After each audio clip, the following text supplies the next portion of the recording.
नमस्ते दोस्तों, GP online classes में आप सभी का एक बार पुनः स्वागत है। आज की वीडियो में हिमाचल प्रदेश सर्किल का हम क्वेश्चन पेपर सॉल्व करेंगे और इस वीडियो का शुरुआत करेंगे एक शानदार मोटिवेशनल लाइन के साथ।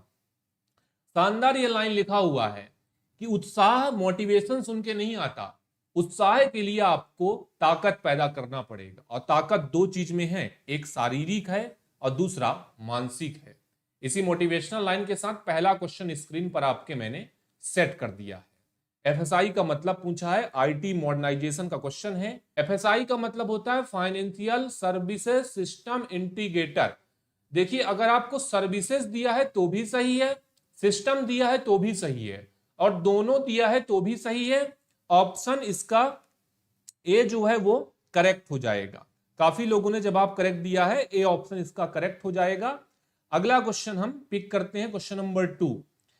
देखिए, मेल ऑपरेशन हार्डवेयर चलाया था जिसको हमने एमओएच बोला था। आईटी 1.0 का ये सेगमेंट था और पूछा था कि इसका लक्ष्य क्या था।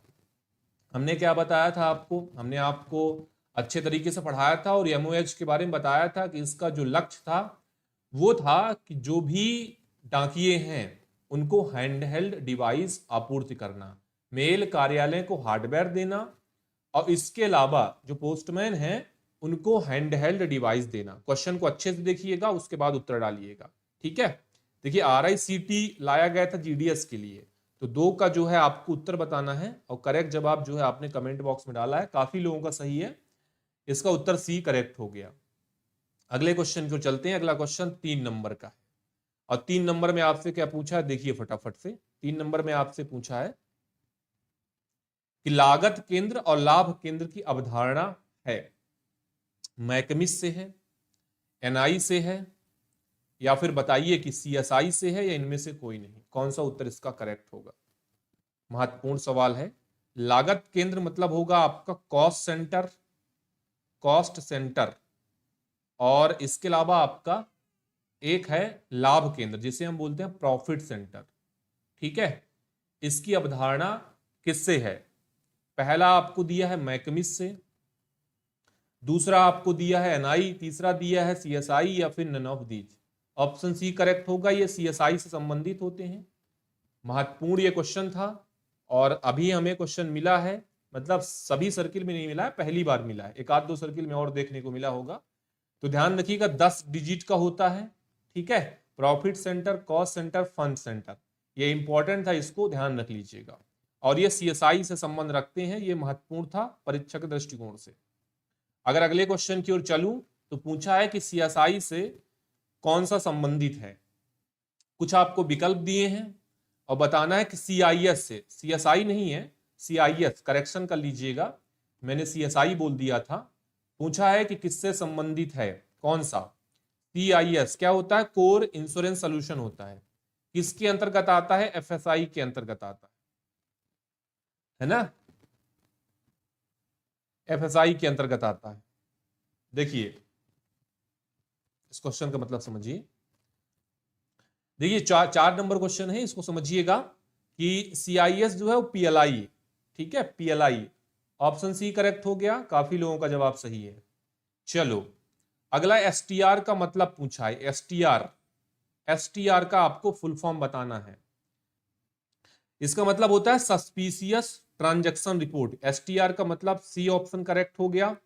अगले क्वेश्चन की ओर चलते हैं। अगला क्वेश्चन पूछा था कि in respect of GDS substitute in Darpan, Darpan में जीडीएस के स्थापन के संबंध में हम किसका प्रयोग करते हैं, बताइए। दर्पण user ID, CSI user ID, RSI user ID, या आधार नंबर यूज करते हैं आईडी के लिए। क्वेश्चन नंबर 6 है, जवाब करेक्ट हो जाएगा आपका डी, आधार नंबर यूज करते हैं, डी ऑप्शन है। पहले भी क्वेश्चन आया है, अब कब कब आया है ये तो हमें ध्यान नहीं, क्योंकि कई बार आ चुका है ना। 2020 में भी आया होगा, 21 में भी आया होगा, तो ये आपको ध्यान रखना है ना, कि बार बार आता तो याद कर लेना है। चलिए, क्वेश्चन है कि आप डेली रेवेन्यू स्पीड पोस्ट का 1 लाख से ऊपर दे रहे हैं, 1 लाख से ऊपर का रेवेन्यू दे रहे हैं, डाक विभाग को बिजनेस दे रहे हैं, ठीक है, और वो भी कहां पे? डाकघर में आकर। तो क्या कहानी है? कि डिस्काउंट कितना प्रोवाइड करेगा। एक स्ट्रक्चर बताया था। देखिए, अगर दिन में आप 2000 से लेकर 2000 को 2 के और 1 लाख को मैं लिख देता हूं 1 लाख, ठीक है। तो 2 के से लेकर 1 लाख के बीच में, 1 L के बीच में अगर आप बिजनेस दे रहे हैं तो 5% है, और अगर 1 लाख से अधिक है 10% है, तो ऑप्शन सी करेक्ट हो गया। देखो अगला क्वेश्चन देखो भाई, अब 8 नंबर का क्वेश्चन करते हैं। 8 नंबर में आपको बोला था कि इंटरनेशनल स्पीड पोस्ट है, 200 SDR है। SDR मतलब उसका कीमत है, ये समझ लेना, है ना। SDR का फुल फॉर्म होता है स्पेशल ड्रॉइंग राइट, एक प्रकार का करेंसी है। और आपको ध्यान रखना है कि भाई साहब इसका कीमत 200 SDR है। अब कीमत अगर 200 SDR रहेगा तो 22 यूज करेंगे, और कीमत अगर 300 से अधिक रहेगा तो 23 यूज करेंगे। तो हमसे तो 22 वाला कीमत पूछ रहा है। क्या आपको बात पता है? बिल्कुल यही गति होना चाहिए, जिस स्पीड से आप कमेंट डाल रहे हैं ना, यही आपका स्पीड होना चाहिए। अगला 9 नंबर क्वेश्चन है, इसका उत्तर बी हो गया। और 9 नंबर में आपसे क्या पूछा है, देखिए फटाफट से। पूछा है एक प्रीमियम सेवा है। प्रीमियम सेवा का अर्थ होता है उस सेवा को हम ज्यादा प्रायोरिटी देंगे बाकी सर्विसेज की अपेक्षा। जैसे स्पीड पोस्ट को हम जल्दी डिलीवरी के लिए प्रयास करते हैं, बिजनेस पार्सल है तो जल्दी डिलीवरी के लिए हम उसका कोशिश करेंगे, अगर लॉजिस्टिक पोस्ट है तो जल्दी से डिलीवरी के लिए हम कोशिश करेंगे। ये हो गया। तो कौन सा उत्तर? उत्तर आपका ए, लॉजिस्टिक पोस्ट। देखिए धनेश का, ठीक है, उत्तर बिल्कुल सही है। लॉजिस्टिक पोस्ट जो है वो प्रीमियम पोस्ट में आता है। अगला सवाल स्क्रीन पर है 10 नंबर का, किस पोस्ट के माध्यम से हम प्रचार प्रसार करने का ऑफर करते हैं?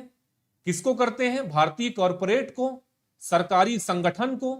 क्या होता है भाई, कुछ पैसा पेड करना रहता है। एरिया के हिसाब से आपको हम एरिया देंगे कि आप, हमारा प्रोडक्ट है मनी ऑर्डर का फॉर्म हो गया, हमारा ILC हो गया, हमारा एनवलप हो गया, हमारा इसके अलावा पासबुक हो गया। उन पर यदि आप एडवर्टाइजमेंट करना चाहते हो, सरकार अपनी योजनाओं का प्रचार प्रसार करना चाहता तो किसके माध्यम से? मीडिया पोस्ट के माध्यम से। तो ऑप्शन सी करेक्ट हो गया। अगला क्वेश्चन, डायरेक्ट पोस्ट क्या कहलाता है? डायरेक्ट पोस्ट क्या होता है? अगला इन्होंने पूछ लिया था कि डायरेक्ट पोस्ट क्या होता है। डायरेक्ट पोस्ट हमने क्या बताया था कि अनएड्रेस होते हैं, बिना पते लिखे हुए ईमेल भेजे जाते हैं।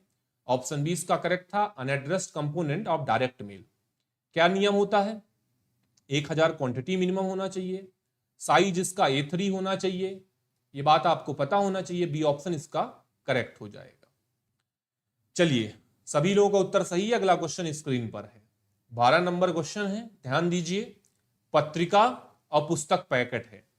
मैंने आपको बताया था कि इसको रजिस्टर किया जाता है समाचार पत्रों के रजिस्ट्रार के साथ। MP09 बिल्कुल सही बोल रहे हैं कि डायरेक्ट पोस्ट जो है लेटर बॉक्स में पोस्ट किया जाता है ना, पोस्ट नहीं किया जाता। ये बात ध्यान रखिएगा, इंपॉर्टेंट कहानी था। डायरेक्ट पोस्ट लेटर बॉक्स में पोस्ट नहीं किया जाता। कहां पर लिखे जाते हैं?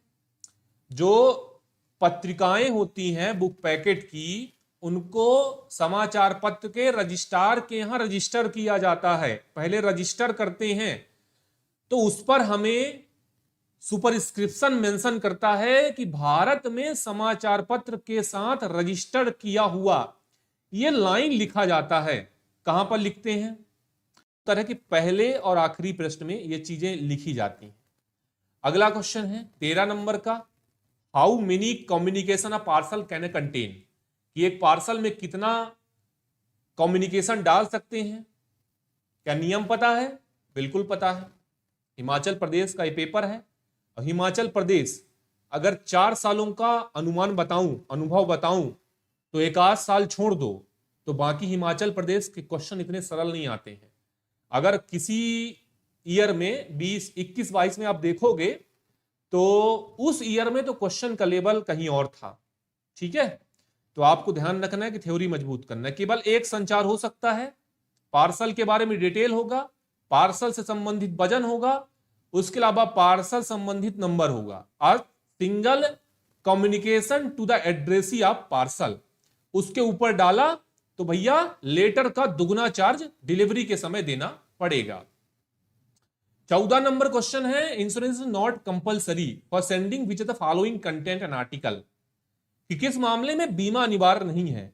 एक क्वेश्चन देता है कि बीमा अनिवार्य है, एक क्वेश्चन देता है बीमा अनिवार्य नहीं है। डी ऑप्शन करेक्ट होगा। इस मामले में आपको बीमा अनिवार्य नहीं होता। कॉइन, गोल्ड और बुलियन, ये मामले में आपको बीमा अनिवार्य होता है। अगला क्वेश्चन इंश्योरेंस का है। इंश्योरेंस से क्वेश्चन पूछा है, आपने देखा होगा कि पीएलआई भी 6 प्रकार का है, आरपीएलआई भी 6 प्रकार का है। आपको मैंने डिटेल बताया था, बिल्कुल बताया था, यहां पर उसके बारे में चर्चा करने का जरूरत नहीं है। एक आपको पॉलिसी बताई थी, एंटीसिपेटेड एंडोवमेंट एश्योरेंस। इस पॉलिसी को हिंदी में सुमंगल बोला जाता है। भाई साहब ध्यान रखिएगा, इस पॉलिसी को हिंदी में सुमंगल बोला जाता है। यह पॉलिसी 2 टर्म में उपलब्ध होती है। एक टर्म 15 साल का, दूसरा टर्म होता है 20 साल का। जो क्वेश्चन आपसे पूछा है 20 साल वाला, बोला है जो आपको सर्वाइवल बेनिफिट मिलेगा, पीरियोडिकल पेमेंट मिलेगा, उसका समय अवधि बताना है। 8 साल, 12 साल, 16 साल और 20 साल। 20% पैसा 8 साल में, 20% पैसा 12 साल में और 20% पैसा आपको 16 साल में। बचा हुआ 40% और बोनस आपको 20 साल में मिल जाएगा। ऑप्शन 20 का करेक्ट हो जाएगा। इसे हम मनी बैक पॉलिसी भी बोलते हैं, बिल्कुल सही है। इसको भी ध्यान रखिएगा कि इस पॉलिसी को हम मनी बैक पॉलिसी के नाम से भी जानते हैं। 16 नंबर क्वेश्चन है, भारतीय डाक टिकट के डाक टिकटों की व्यक्तिगत सीट का ब्रांड नाम क्या है। देखिए, कोई भी व्यक्ति जो सिटीजन है भारत का, अपने फोटो की टिकट निकलवाना चाहता है, निकलवा सकता है। ब्रांड की टिकट निकलवाना चाहता है, निकलवा सकता है। उस योजना को हम माई स्टाम्प के नाम से जानते हैं। माई स्टाम्प के नाम से जानते हैं, हिंदी में मेरा टिकट, माई स्टाम्प, ध्यान रखिएगा। अगला क्वेश्चन चले, 17 नंबर का है, attendance register S37 will be maintain by. एक चीज और ध्यान रखिएगा, MP09 में बताया कि एंटीसिपेटेड एंडोवमेंट एश्योरेंस, जो क्वेश्चन अभी हम सॉल्व कर रहे थे, उस पर लोन और सरेंडर की सुविधा उपलब्ध नहीं है। सुमंगल पॉलिसी में ना तो लोन मिलेगा, ना तो आप सरेंडर कर सकते हो। यह महत्वपूर्ण था भाई, इसको ध्यान रख लेना। अगला है S37, यह होता है अटेंडेंस रजिस्टर। हर एक डाकघर में होगा। किस डाकघर में होगा? Every post office, only head office, every PO, more than 1 clerk, या फिर ऑल द अबव। कहां पर मेंटेन किया जाता है? 2 चीजें यहां पर आपको बनती हैं, 2 चीजें आपको याद करनी बनती हैं। पहली जो जानकारी यह है कि भाई S37 जो फॉर्म नंबर होगा वो अटेंडेंस रजिस्टर का होता है। दूसरी जानकारी आपको याद रखनी है कि इस रजिस्टर को उसी डाकघर में मेंटेन किया जाता है जहां पर एक से अधिक पीओ क्लर्क काम करते हैं। तो मतलब सी ऑप्शन करेक्ट हो जाएगा। ये काफी लोगों ने गलत भी दे दिया है। अगले क्वेश्चन की ओर चलते हैं। अगला क्वेश्चन स्क्रीन पर है, नॉमिनल रोल। नॉमिनल रोल जो है परमानेंट डॉक्यूमेंट होता है। नॉमिनल रोल परमानेंट डॉक्यूमेंट होता है, इस बात की आपको जानकारी होनी चाहिए। यह इंपॉर्टेंट था। बाकी जितने भी टाइप के डॉक्यूमेंट है उनका प्रिजर्वेशन पीरियड आपको याद रखना है। कुछ यदि आपको बता दूं मैं तो भाई आपको ध्यान रखना है कि ऑर्डर बुक जो है वो 3 साल रखना है, ठीक है, पोस्ट मास्टर का। मंथली स्टैटिकल रजिस्टर भी आपको 3 साल रखना है। अगर आपको मंथली स्टैटिकल एब्स्ट्रैक्ट बता दूं तो भी 3 साल रखना है। करस्पॉन्ड रजिस्टर बता दूं तो भी आपको 3 साल रखना है। और भी बाकी चीजें बता दी, बी ऑप्शन इसका करेक्ट है। अगला क्वेश्चन है, बीओ पर्ची कितने कॉपी में तैयार की जाती है? BO slip prepared in, BO slip prepared in. Thumbs up करिएगा क्वेश्चन अच्छा लगेगा तो। डुप्लीकेट, ऑप्शन ए करेक्ट हो जाएगा। बीओ स्लिप या तो एचओ तैयार करेगा या तो एसओ तैयार करेगा। क्या होता है कि भाई साहब अगर अकाउंट ऑफिस एचओ है तो एचओ देगा, अगर एसओ है तो एसओ देगा। 20 नंबर का क्वेश्चन है, जब कोई वाउचर दैनिक खाते में प्रविष्ट के लिए आवश्यक होती है और अकाउंट ऑफिस में नहीं मिला, कि आपने जो लेखा थैला भेजा है, अकाउंट बैग भेजा है, उस पर आपने कोई ट्रांजैक्शन किया है, गलती से कोई वाउचर छूट गया। मैं आपको सरल शब्दों में समझाऊंगा, इतने आसान भाषा में समझाऊंगा कि क्वेश्चन आपको नहीं पढ़ना पड़ेगा, मेरी बात आप सुनेंगे तो आप आंसर पिक करना स्टार्ट कर देंगे, लेकिन आपको फिर भी क्वेश्चन पढ़ना है, क्योंकि आपको मैं परीक्षा में सुनाने नहीं आऊंगा। तो 20 नंबर का क्वेश्चन था और बोला था कि बाउचर जिसको दैनिक खाते में प्रविष्टि के लिए उस पर अटैच होना, एंट्री होना आवश्यक था, लेकिन वो अकाउंट ऑफिस में प्राप्त नहीं हुआ, क्या करेंगे भाई? बताओ क्या करेंगे? क्या दैनिक खाता वापस करेंगे? कभी वापस नहीं करेंगे। क्या करेंगे? हम उसको बीओ स्लिप के माध्यम से, एसओ स्लिप के माध्यम से सूचना देंगे और बताएंगे कि भैया बाउचर भेज दो, यही करेंगे। और इसके एक टिप्पणी जो सब अकाउंट क्लर्क होगा वो नोट करेगा, और इस चीज को हम एक एरर बुक में भी नोट करेंगे। A remark should be written by sub account assistant daily account again particular missing document। Option B और सी दोनों करेक्ट था, तो ये दोनों जवाब हो जाएगा, ये दोनों हमें डी है डी में, तो डी इसका करेक्ट हो गया। अगला क्वेश्चन देखिएगा, आपको पूछा डेथ क्लेम का क्वेश्चन है, और ये क्वेश्चन 21 नंबर का है। इस क्वेश्चन को आप समझ लेंगे। देखिए 2-3 बार आ चुका, 2 से 3 बार, अभी 6 सर्किल का पेपर सॉल्व किया हूं और 2 से 3 बार ये क्वेश्चन आ चुका। क्या आपको क्वेश्चन समझ में आया?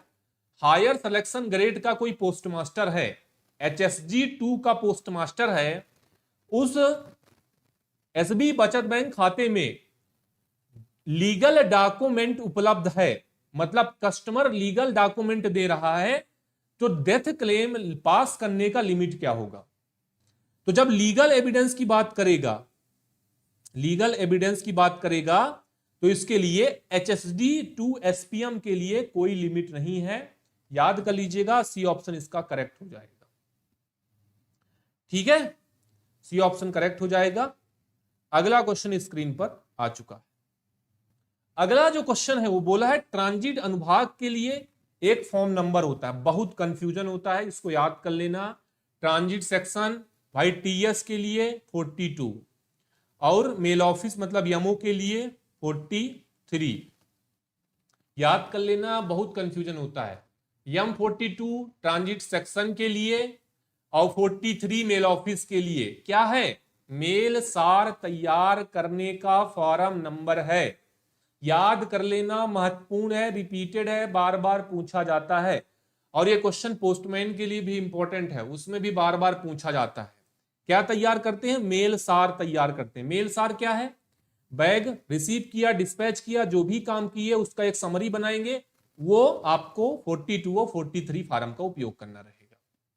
फाइनल ड्यूटी HSA की, भाई ऑफिस छोड़ने से पहले जो हेड सॉर्टिंग असिस्टेंट होता है उसकी क्या ड्यूटी होती है?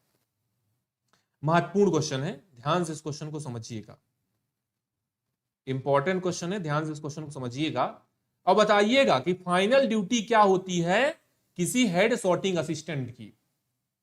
सॉर्टिंग डिब्बे की जांच करना और चेक करना कि कोई वस्तु छूटी तो नहीं है, उसको सील वगैरह चेक करना, सील वगैरह सही है, स्टेशनरी, टिकट, मोहर, बुक आदि वस्तुओं को सावधानी से पोर्टफोलियो में रखना, ये जिम्मेदारी है हेड सॉर्टिंग असिस्टेंट का। ऑप्शन डी इसका करेक्ट हो गया।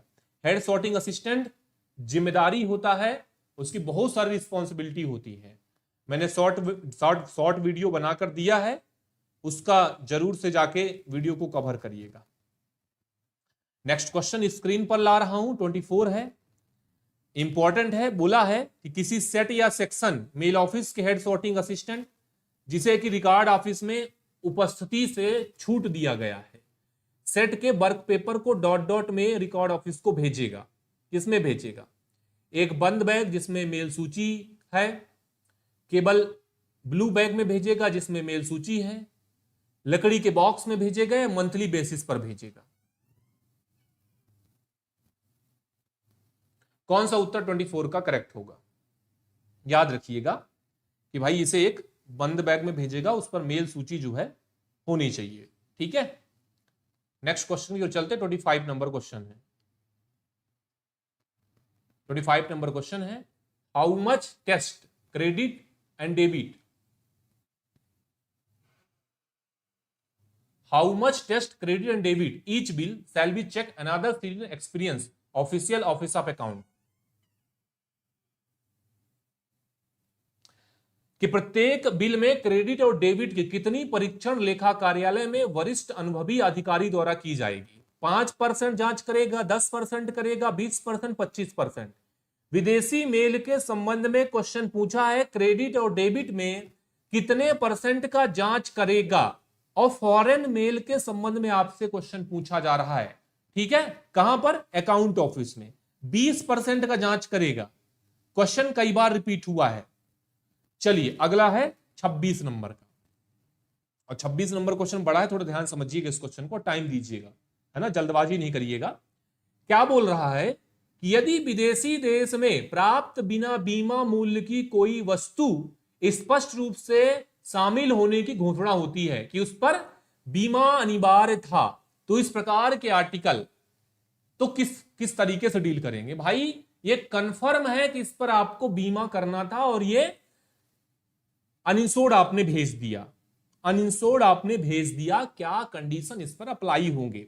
क्या आपको ये क्वेश्चन समझ में आया? अगर समझ में आया तो देखिए ऑप्शन को, कि डाक शुल्क और पंजीकरण शुल्क के अलावा निर्धारित बीमा शुल्क के साथ प्राप्तकर्ता को डिलीवरी के लिए बीमाकृत वस्तु के रूप में डिलीवरी कार्यालय को भेज देंगे। क्या यह बात सही है? पहला बिल्कुल सही है, पहला ये बात सही है कि डाक शुल्क, पंजीकरण, बीमा शुल्क के साथ हम इसको क्या करेंगे? डिलीवरी कार्यालय को भेज देंगे। सारे चार्ज कलेक्ट कर लो और इसकी डिलीवरी कर दो, कोई दिक्कत नहीं। ठीक है, चलो 2 नंबर का देखो। 2 नंबर क्या बोला कि विनिमय कार्यालय को ऐसी वस्तु की डिलीवरी कार्यालय पोस्टमास्टर को सुरक्षित कवर बैग में रखना है और नोट दर्ज करके बताना है कि इसे क्यों भेजा जा रहा है।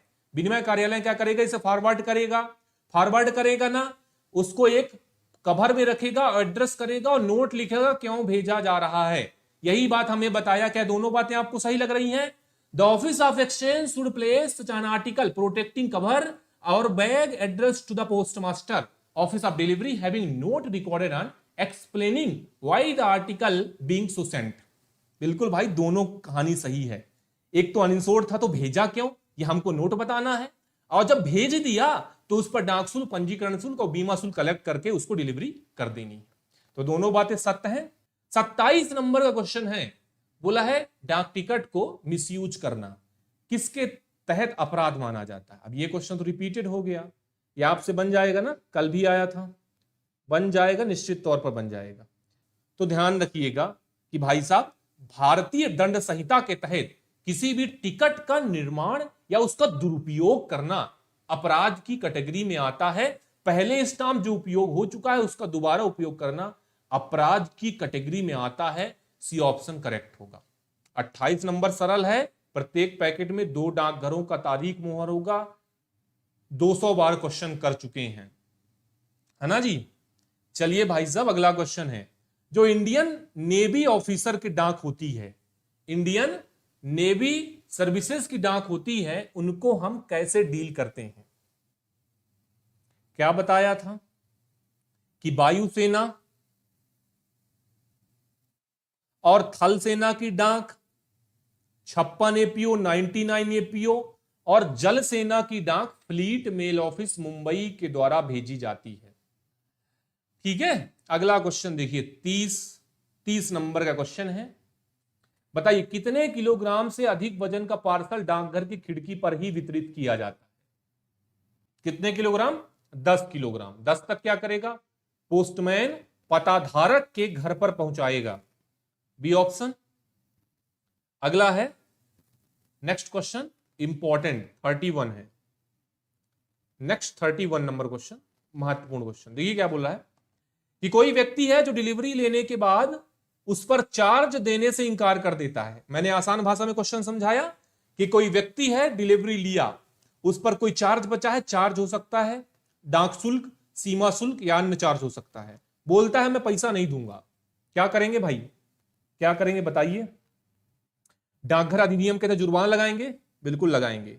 डाकघर के पास ये पावर है कि आर्टिकल को रोक ले, है ना, जब तक उसकी डिलीवरी नहीं होती, उसकी डिलीवरी जब तक उसका फीस पेड नहीं होता, चार्ज ड्यू है, तब तक उसको डिटेन करके अपने अधिकार में रखे।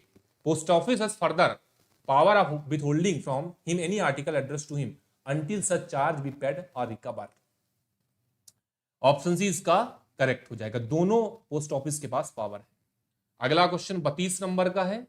अब बोला है सुझाव शिकायत पुस्तिका सभी डाकघर में। लाल कलर की एक किताब होती है। फार्म नंबर किसी को याद होगा तो कमेंट बॉक्स में बताइएगा कि शिकायत और सुझाव पुस्तिका का फॉर्म नंबर क्या होता है। MS 94 फॉर्म नंबर है। शिकायत सुझाव पुस्तिका लाल कलर की किताब सभी डाकघर में रखी जाती है।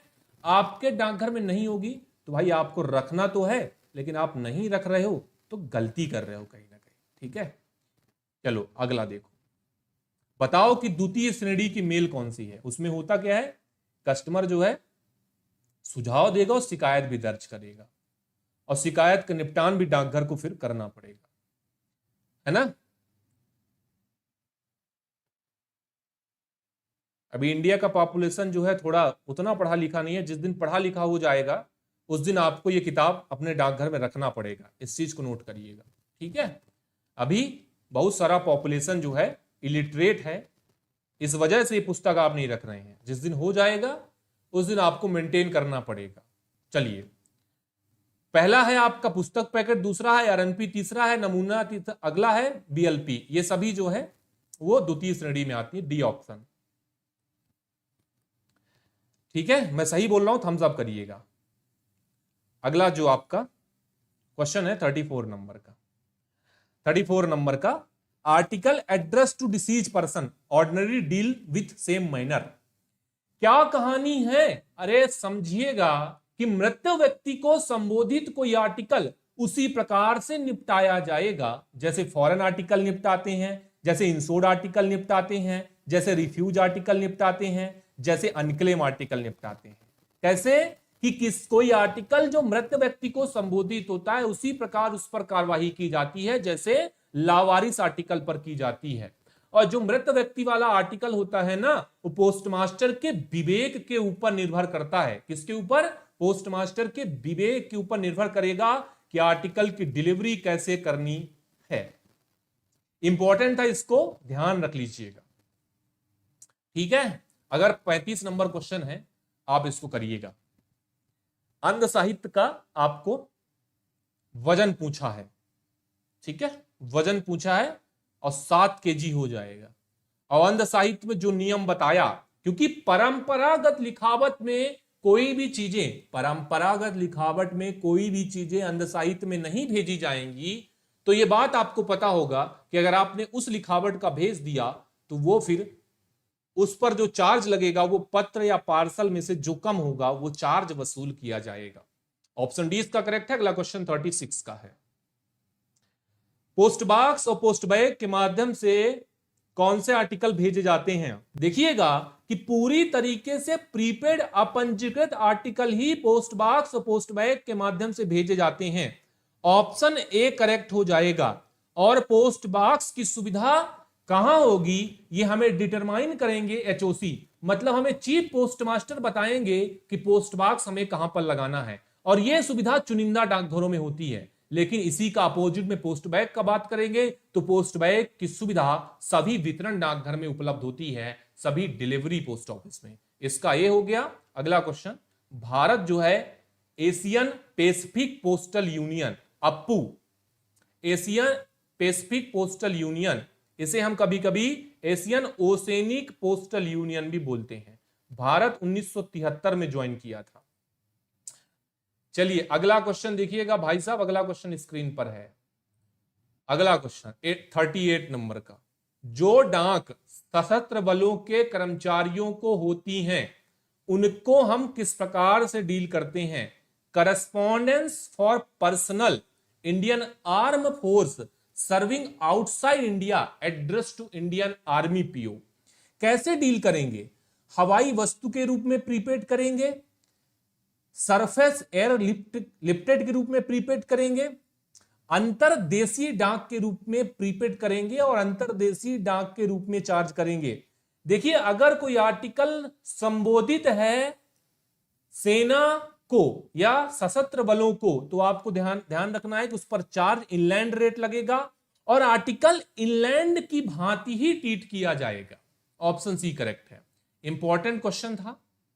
अगला है 39 नंबर का, कोई मनी ऑर्डर है? अरे मनी ऑर्डर नहीं है, ये फॉरेन का मनी ऑर्डर है और वापस आ गया, अनडिलीवर्ड हो गया।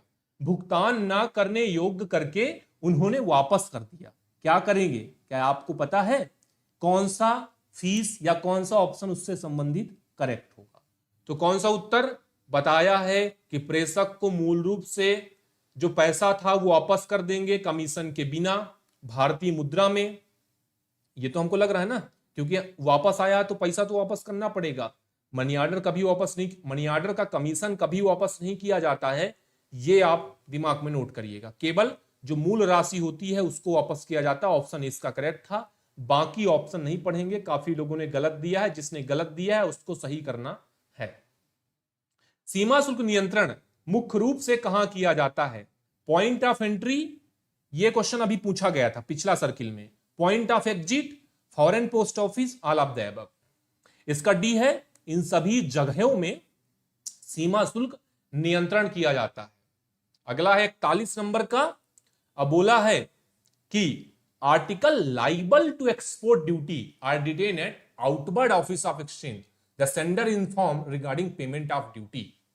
कि निर्यात शुल्क के उत्तरदायी वस्तुओं को विनिमय के बाहरी कार्यालय में रखा जाएगा अगर किसी रूप से उस पर चार्ज बकाया है तो, और प्रेषक को शुल्क के भुगतान के बारे में सूचित किया जाता है। कैसे सूचित करेंगे कि इस पर अभी कोई चार्ज पेड है, चार्ज बकाया है? ऑफिस ऑफ एक्सचेंज से, या फिर डायरेक्टली कस्टम अथॉरिटी करेगा? फटाफट से उत्तर डालिए। By the head office, circle council, या फिर ऑल ऑफ द अबव? क्या उत्तर लग रहा है आपको? सत्यनारायण मीना बिल्कुल सही जवाब है। सीधे सीमा शुल्क अधिकारियों द्वारा उस कस्टमर तक सूचित किया जाता है।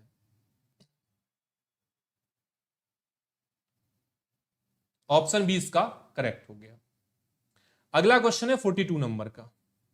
और 42 नंबर में आपसे पूछा है कि as per method of address for an article when postage prepaid in cash, जब आप पोस्टेज का भुगतान नगद में कर रहे हैं रजिस्टर्ड न्यूज़पेपर के लिए, तो आपको एक शब्द लिखना पड़ता है कि डाक शुल्क का भुगतान कर दिया गया है। उस वाले लाइन को आपको बताना है कि वो लाइन क्या होती है। क्या लाइन होती है? एक बॉक्स होता है, बॉक्स का साइज क्या होता है? साइज मुझे कमेंट में बताइएगा। उस पर लिखा जाता है पोस्टेज पेड पोर्ट पेई। उस पर लिखा जाता है पोस्टेज पेड पोर्ट पेई। क्या आकार होता है उस डब्बे का? कमेंट में बताइएगा। 43 नंबर का क्वेश्चन है, और 43 नंबर क्वेश्चन में आपसे पूछा है कि भीपी को छोड़कर बाकी आर्टिकल डाकघर में रिटेन किए जाएंगे। 42 बिल्कुल 1 मंथ, सीबी का उत्तर सही है। Answer is C. Next question on your screen. AD का मतलब क्या होता है? एडी का मतलब क्या होता है? अभी हमने पिछला सर्किल का एक पेपर सॉल्व किया था, वहां पर मैंने बताया था एडवाइस ऑफ डिलीवरी, और वहां पर आपको एक्नॉलेजमेंट भी दिया था। तो देखिए, जब एडी का मतलब पूछेगा तो ये दोनों एडी के मतलब हो जाते हैं। भाई आपने अगर इनलैंड के लिए यूज करना है, अंतरदेशी में यूज करना है, तो आप एक्नॉलेजमेंट ड्यू बोलते हो। एक्नॉलेजमेंट ड्यू बोलते हो, नहीं बोलते हो? ठीक है। और अगर फॉरेन के लिए यूज करते हैं तो आप एडवाइस ऑफ डिलीवरी बोलते हैं। बोलते हैं, बिल्कुल बोलते हैं। तो आपको दोनों विकल्प दिया है। आपको क्वेश्चन में मेंशन नहीं किया है कि फॉरेन इनलैंड, तो क्वेश्चन हो गया डिलीट। हालांकि आपको ये जानकारी रखना है कि एडी मतलब फॉरेन के लिए एडवाइस ऑफ डिलीवरी और अंतरदेशी के लिए एक्नॉलेजमेंट ड्यू। ये बात आपको ध्यान रखनी है। और साथ ही साथ एक बात मैं आपको बताऊं, तो बात यह होगा कि भाई साहब, एडवाइस ऑफ डिलीवरी को फॉरेन में हम एबिस डे रिसेप्शन भी बोलते हैं। क्या आपको याद रहेगा? था। अगला क्वेश्चन स्क्रीन पर है। जब बीमित आर्टिकल को एक देश से दूसरे देश में रिडायरेक्ट किया जा रहा है तो उस पर चार्ज क्या वसूल करेंगे? Insured foreign article, insured foreign parcel redirect one country to another, a fresh insurance fee become payable each such transmission। Option C is right. कि ध्यान रखिएगा कि प्रत्येक ट्रांसमिशन में एक नया बीमा शुल्क वसूल किया जाता है। अगला क्वेश्चन स्क्रीन पर है और पूछा है how much inquiry fee required paid registered blind literature packet in foreign post. कि विदेश पोस्ट के संबंध में आपको बताना है कि इंक्वायरी फी या पूछताछ शुल्क कितना लगता है। पूछताछ शुल्क कितना लगता है, महत्वपूर्ण क्वेश्चन है। कोई शुल्क नहीं लगता, बी ऑप्शन इसको कर लीजिएगा, है ना, कोई चार्ज नहीं लगता, ध्यान रखिएगा। फॉरेन आर्टिकल में पूछताछ के लिए कोई चार्ज वर्तमान में नहीं लगता है। डाकघर वैन यूज करता है जिसको बोलते हैं by dairy network, easy question है। 48 नंबर में आपसे पूछा था DCF, डी से होता है डाटा, सी से होता है सेंटर, एफ से होता है फैसिलिटी, डाटा सेंटर फैसिलिटी, जिसका आपका वेंडर था रिलायंस, इसका वेंडर था रिलायंस, इसका उत्तर था सी। अगला क्वेश्चन, डिजास्टर रिकवरी सेंटर कहां पे है, आपदा रिकवरी सेंटर कहां पे है, मैसूर में, 15 से काम कर रहा है, ठीक है, ऑप्शन ए इसका करेक्ट हो जाएगा। अगला देखिएगा, नवंबर 2012 में किस कमेटी के द्वारा IT 1.0 को मंजूरी दी गई थी। मैसूर में कब से फंक्शन है, कब से काम कर रहा है, शानदार क्वेश्चन है। तो इसका उत्तर हो गया आपका नवंबर 2012 में cabinet committee on economic affair CCEA ने 4,909 करोड़ की परियोजना के साथ डाक विभाग को IT 1.0 से जोड़ा था और बहुत सारे सेगमेंट थे। आज की वीडियो के लिए फिलहाल इतना ही। पढ़ते रहिए, आगे बढ़ते रहिए, जीपी क्लासेस का नाम करिए। जुड़ने के लिए आप सभी का धन्यवाद।